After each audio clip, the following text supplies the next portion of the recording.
Hello বন্ধুরা, আজকে আমি আপনাদের সাথে শেয়ার করব mix veg recipe. Mix veg করার জন্য প্রথমে কড়াইতে সাদা তেল দিয়ে তাতে পনিরগুলো ভালোভাবে ভেজে নিতে হবে। তারপর কড়াইতে আবারও তেল গরম করে একে একে পেঁয়াজ কুচি, রসুন কুচি, গাজর কুচি, ক্যাপসিকাম কুচি, কড়াই কুচিগুলো দিয়ে ভালোভাবে নাড়াচাড়া করতে হবে।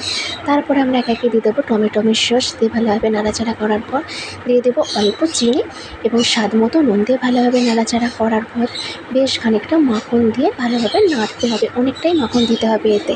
তারপর দিয়ে দেবো জিরে গুঁড়ো, দিয়ে নাড়াচাড়া করার পর আবারও দিয়ে দেবো কাঁচা লঙ্কা কুচি। এরপরে বড় কাপের হাফ কাপের বেশি দুধ নিয়ে নিতে হবে। আমি নিয়েছিলাম লিকুইড দুধ, আপনারা চাইলে গুঁড়ো দুধকে গরম জলে গুলেও নিতে পারেন।